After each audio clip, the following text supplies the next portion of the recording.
विधि के जैसे शिवलिंग पर जल चढ़ा दिया जाए तो हर काम में आपको सफलता भी मिलेगी और शीघ्र ही आपकी इच्छा भी पूरी हो जाएगी। दोस्तों, शंकर जी को जल चढ़ाने के लिए 5 स्थान हैं, जहाँ पर शंकर जी को जल चढ़ाया जाता है और शिव जी उस जल को स्वीकार भी करते हैं, जिसको पंचगंगा कहा जाता है। आप अच्छे से समझ लीजिएगा, जब भी आप शिव मंदिर में जाएं तो ये 5 स्थान पर जल जरूर चढ़ाएं। शंकर भगवान के 13 बच्चे हैं, 13 के 13 बच्चे, शिव जी का संपूर्ण परिवार, 33 करोड़ देवता, 64 योगिनियां, सब शिवलिंग पर ही विराजमान है। पर आप शंकर जी के मंदिर में जाकर ये विचार कभी मत करना कि पार्वती माता कहाँ है, गणेश जी कहाँ है, कार्तिकेय जी की मूर्ति कहाँ है, भैरव भगवान कहाँ है। इन सब भगवान को आपको ढूंढने की जरूरत ही नहीं है। हमें शिव मंदिर में ये सब ढूंढना ही नहीं है। बस जिस पर शंकर भगवान का शिवलिंग रखा हुआ है वो पार्वती माता का हस्त कमल है, यानी माता पार्वती का स्थान है। जहाँ पर शिवलिंग रखा हुआ है वो स्वयं महादेव है। शिवलिंग में जहाँ से पानी गिरता है, जो शिवलिंग की जलाधारी है, उस बीच में एक मोटी सी लाइन बनी है, वो अशोक सुंदरी का स्थान है। जहाँ से पानी बह रहा है वहाँ से उसके राइट भाग में गणेश जी का स्थान है और लेफ्ट भाग में कार्तिकेय जी का स्थान है। शंकर भगवान के ऊपर जो पानी यानी जो जल गिर रहा है वो शंकर भगवान की 5 लड़कियां हैं।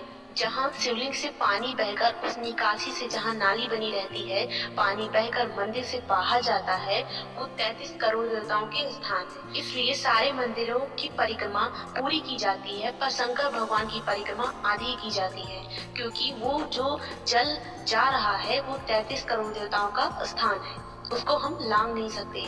आप सभी जो व्यक्ति शंकर भगवान की पूजा करते हैं वो इस बात का ख्याल जरूर रखें। तो जब भी आप शिव मंदिर जाएं जल चढ़ाने के लिए, तो शिवलिंग पर सबसे पहले जो जलाधारी है उसके राइट भाग पर गणेश जी को पहले जल थोड़ा सा चढ़ाएं।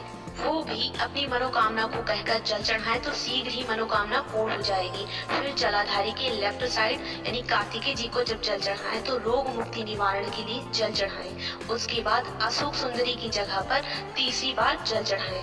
उसके बाद शिवलिंग की कटी भाग माता पार्वती के स्थान पर जल चढ़ाएं, ये चौथा स्थान है। फिर 5वां स्थान यानी कि शंकर जी के स्थान पर जल चढ़ाएं।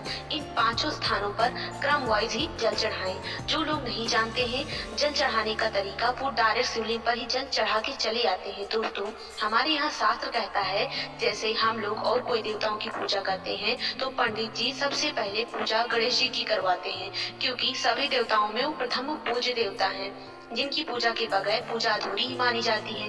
ऐसे ही गणेश जी की पूजा के बाद और देवताओं की पूजा कराते कराते फिर जाके मूल पूजा की पूजा करवाते हैं पंडित जी, तब जाके पूजा संपूर्ण होती है। और जिस इच्छा से पूजा करवाई जाती है वो इच्छा भी जल्द पूर्ण हो जाती है, वो भी बिना किसी बाधा की। तो आप सोचो, आप शिवलिंग पर डायरेक्ट जल चढ़ा के चले आते हैं तो आपकी पूजा अधूरी ही मानी जाती है।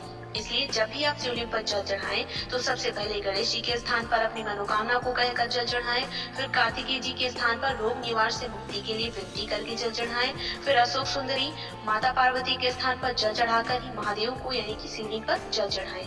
ऐसे आप रोजाना ही जल चढ़ाना शुरू कर दीजिए, क्योंकि यही शिवलिंग पर जल चढ़ाने की विधि है।